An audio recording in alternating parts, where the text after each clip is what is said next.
Depuis juillet 1987, un nouveau modèle complète la gamme des véhicules BX.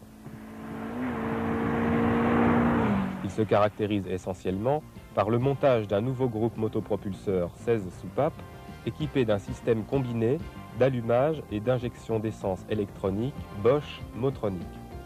De série, ce véhicule est équipé d'antibloqueurs de freinage TVS. Sa vitesse est de 218 km/h. D'aspect extérieur, bouclier avant et arrière spécifique peint dans la teinte du véhicule, volet arrière équipé d'un béquet collé vissé, élargisseur d'aile avant et arrière, bas de caisse rapporté par pion et collé. Le volant est à 3 branches.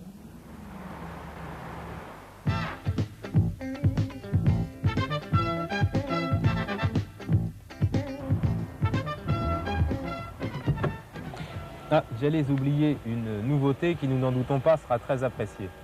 Regardez bien le dossier du siège conducteur. En plus du réglage de la position de l'assise et de l'inclinaison du dossier, le siège possède un réglage dit lombaire. Quelques caractéristiques techniques. La cylindrée est de 1905 cm3. La puissance maximum de 160 chevaux d'In à 6500 tours minute. Le couple maximum de 16,4 mètres-kg d'In à 5000 tours minute. Bien que nouveau, ce moteur est dérivé du groupe motopropulseur de la BX19 GTI. Voyons les principales évolutions de ce moteur. Support moteur renforcé, extérieur à la distribution. Nouveau circuit de graissage, lubrification des fonds de piston. Nouvelle disposition des coussinets de ligne d'arbre. Demi-coussinet supérieur rainuré, demi-coussinet inférieur lisse. Vilebrequin, masse d'équilibrage allégée, poulie amortisseur montée en bout du vilebrequin. Pour les pistons, taux de 10,4. Les chemises sont renforcées. Le volant moteur est spécifique, avec denture usinée pour détection nécessaire au système motronique. La culasse est nouvelle avec les 16 soupapes. Nouveau joint de culasse, serrage domaine plastique. La distribution, double arbre à cam en tête, entraîné par courroie crantée de largeur 25,4 mm, avec 2 galets tendeurs. Les poussoirs sont à rattrapage de jeu hydraulique, qui supprime tout réglage. En voici la composition. Corps du poussoir, piston, chemise, clapet à billes, ressort, chambre réservoir de liquide, chambre basse pression, chambre haute pression. Voyons le fonctionnement. Pour la mise en pression d'huile du poussoir, l'huile sous pression, provenant de la culasse, remplit le réservoir du poussoir, puis chemine vers la chambre basse, pression, pousse le clapet et occupe le volume de la chambre haute pression.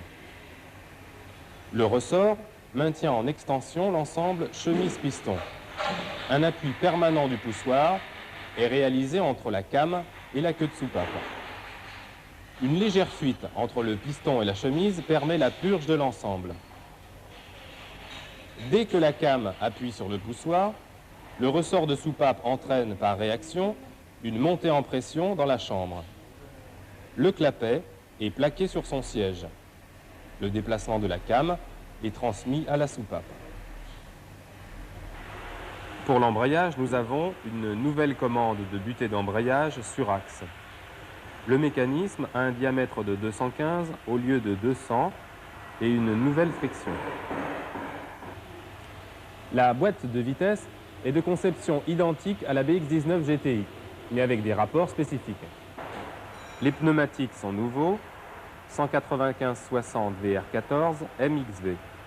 L'écointeur est de 15 mm. Les disques sont ventilés et d'une épaisseur augmentée à 20,4 mm. Le dispositif Motronic Bosch regroupe les deux fonctions injection d'essence et allumage sous un même calculateur afin d'optimiser ces deux fonctions. Nous allons décrire le système d'injection. Il reprend les principaux éléments du dispositif LG-Tronic monté sur les BX19 GTI. Le circuit essence comprend une pompe à carburant électrique fixée sur l'élément porteur à l'arrière droit du véhicule. Elle fonctionne pendant l'action du démarreur et en permanence lors de la rotation du moteur. Le filtre à carburant est fixé également sur l'élément porteur près de la pompe et l'amortisseur de pulsation placé après le filtre atténue les bruits de pulsation. Une rampe d'alimentation distribue à chaque injecteur l'essence sous pression. Les 4 injecteurs débitent à chaque tour moteur. Le régulateur de pression d'essence limite la pression à 3 bars. Voyons maintenant le circuit d'air. Le débitmètre informe le calculateur de la quantité d'air admise dans les cylindres. Une vis de réglage permet d'ajuster la richesse du mélange au ralenti. Pour le ralenti, l'électrovanne appelée aussi actuateur assure le régime du ralenti par une quantité d'air admise en fonction des différents fonctionnements du moteur. Ce régime non réglable est en mémoire dans le calculateur. Le boîtier porte-papillon comporte 2 volets à commande simultanée. L'un des axes commande le contacteur de papillon. Après ce premier volet du système motronique, nous allons vous présenter le circuit d'allumage. Un capteur monté sur la cloche d'embrayage reçoit les impulsions du volant moteur composé d'une couronne dentée. Ce capteur a 2 fonctions.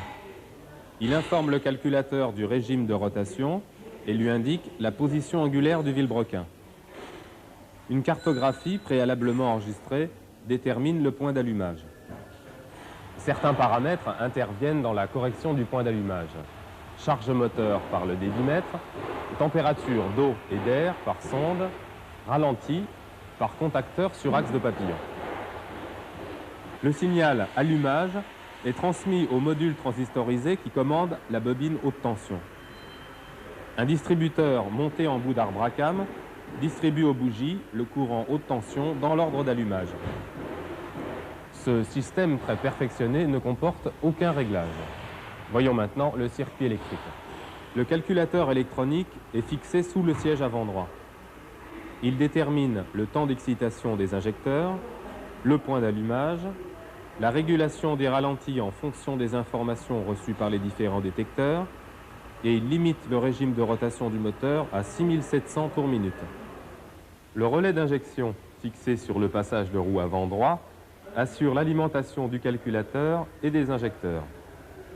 À côté, le relais de pompe assure l'alimentation de la pompe à essence. La sonde de température d'eau, fixée sur le boîtier de sortie d'eau, informe le calculateur de la température du moteur. La sonde de température d'air, fixée dans le débitmètre, qui est indémontable, informe le calculateur de la température de l'air. Le capteur volant, fixé sur la cloche d'embrayage, informe le calculateur de la vitesse du moteur et de la position angulaire du volant.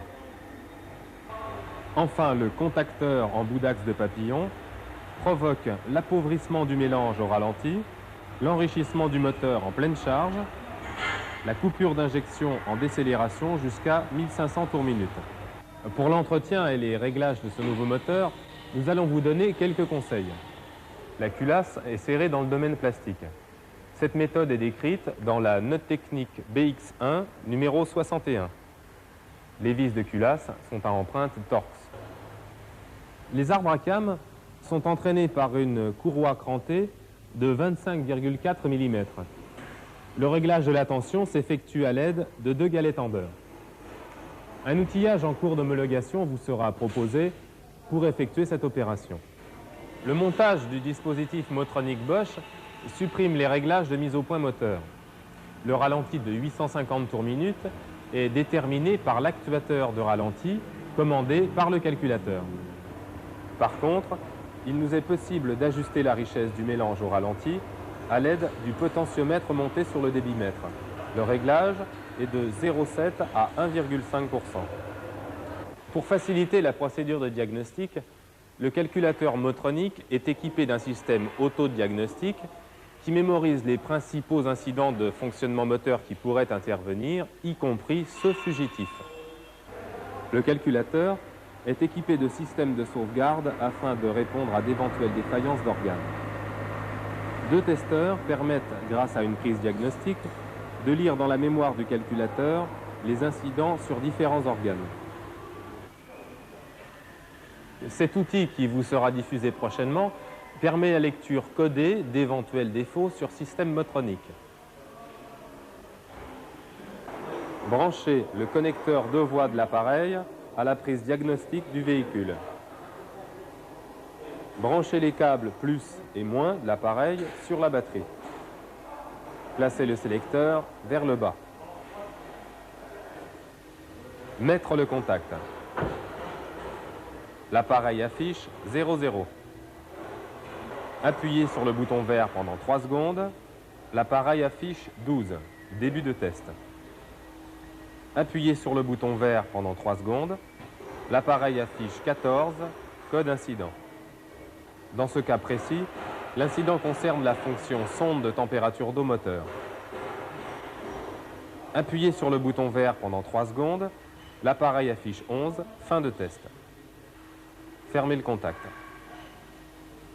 Le code 14 que nous avons obtenu ne signifie pas que la sonde est spécifiquement en panne, mais que son information n'arrive pas ou n'est pas arrivée à un moment donné au calculateur.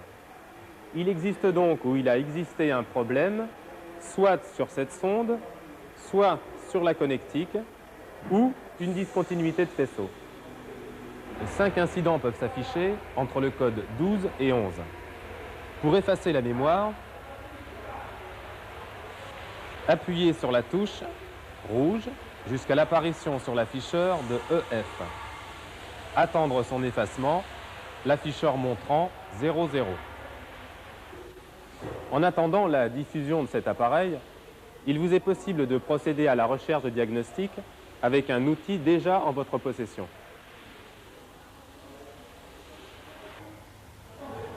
Il se branche de façon identique à l'appareil précédent. Les codes en clair sont ici remplacés par une série d'éclats lumineux codés. Un éclat plus 2 éclats équivaut au début de test. En cas d'incident, et en fonction de son type, une série variable d'éclats apparaît. La fin de test est donnée par 1 plus 1 éclat. Pour le passage d'une lecture à la suivante, il est nécessaire de fermer l'interrupteur 3 secondes. Une fermeture de l'interrupteur supérieure à 10 secondes efface la mémoire.